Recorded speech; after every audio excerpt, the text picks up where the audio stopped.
प्रिय बच्चों, आज हम 10th क्लास का पाठ 1 जो नए सिलेबस के अनुसार राजस्थान बोर्ड का है वो पढ़ेंगे। और पहले पाठ का नाम है सूरदास और इसकी पंक्तियाँ शुरू हो रही है। बूझत श्याम कौन तू गोरी, बूझत श्याम कौन तू गोरी, कहाँ रहती काकी है बेटी, देखी नहीं कबहू ब्रज खोरी, काहे को हम ब्रज तन आवती, खेलत रहती अपनी पोरी, सुनत रहती श्रवणनी नंद डोडा, करत फिरत है माखन चोरी, तुमरो कहाँ चोरी हम ले है, खेलन चलो संग मिली जोरी, सूरदास प्रभु रसिक शिरोमणि, बातन भूरई राधिका भोरी। यहाँ पर कृष्ण और राधा का जो मिलन होता है उसके बारे में बताया गया है। ये सूरदास द्वारा रचित है और सूरदास ने राधा और कृष्ण का मेल किस प्रकार से वार्तालाप रूप में, सरस रूप में वर्णित किया है, ये इसमें बताया गया है।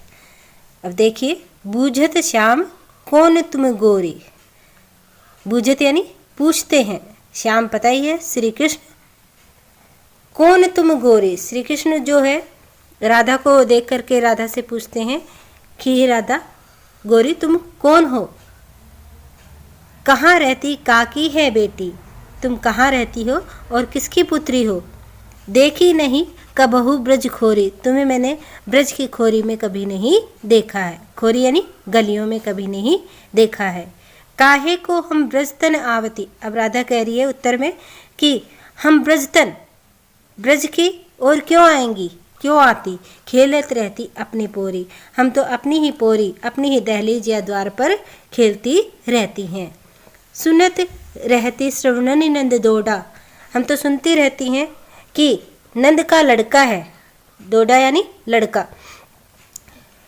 सुनती रहती श्रवणनी नंद डोडा, करत फिरत माखन दधी चोरी, कि वह तो क्या करता फिरता है, माखन दही की चोरी करता फिरता रहता है, तुमरो कहाँ चोरी हम ले ही। अब ऐसी बातें सुन करके कृष्ण को भी जवाब देने का मन हुआ और उन्होंने जवाब दिया कि हे भोरी, हमने तुम्हारा क्या चुरा लिया है, तुम हम पर क्यों चोरी का आरोप लगा रही हो, तुमरो कहाँ चोरी हम ले, तुम्हारा हमने क्या चोर लिया है, खेलन चलो संग मिली जोरी, हम दोनों मिलकर जोड़ी बनाकर खेलने चलते हैं, संग यानी साथ।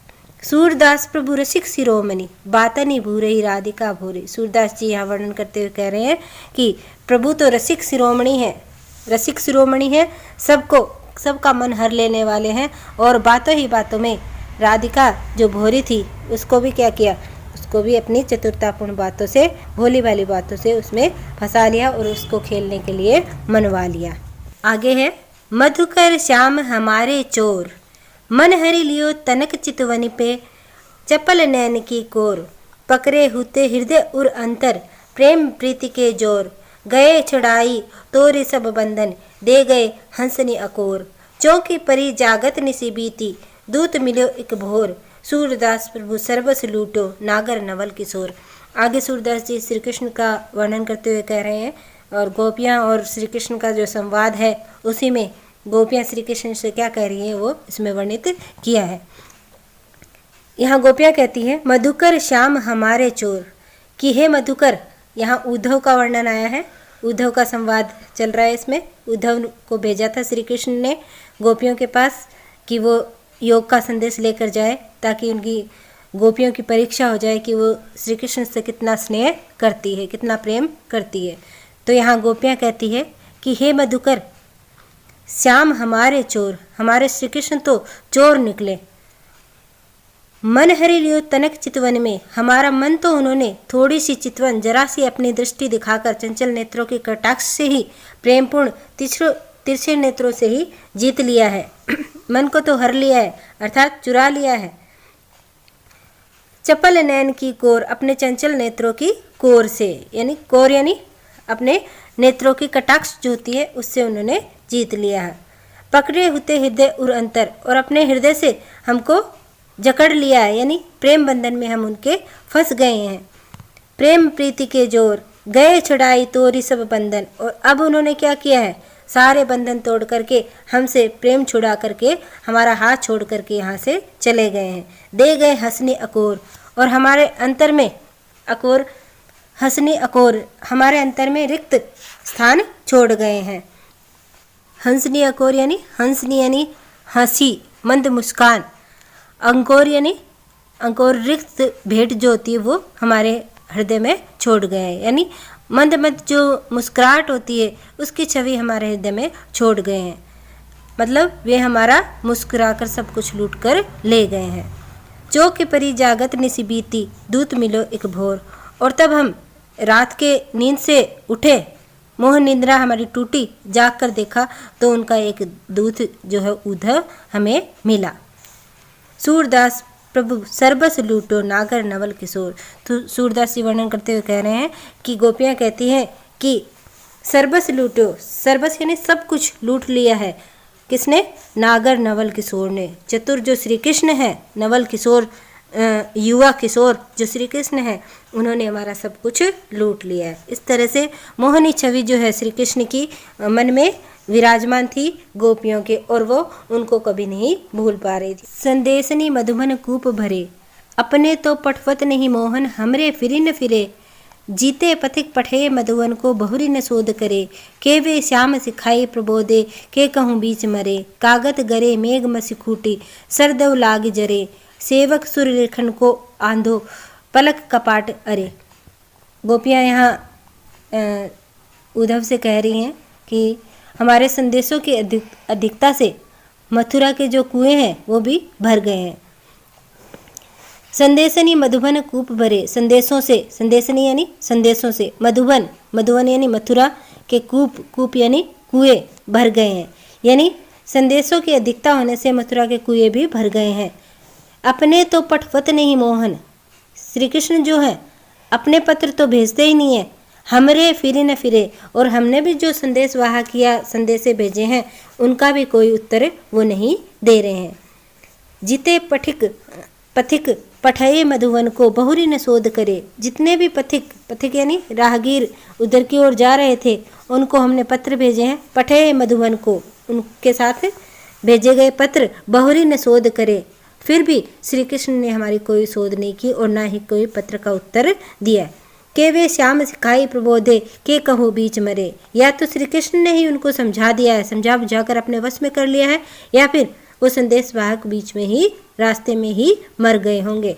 अतः इस प्रकार संदेश वाहक पथिकों का आवागमन यहाँ बंद हो गया है, यहाँ वो नहीं आते हैं। कागत गरे मेघ मसी खूटी, सरदव लगी जरे।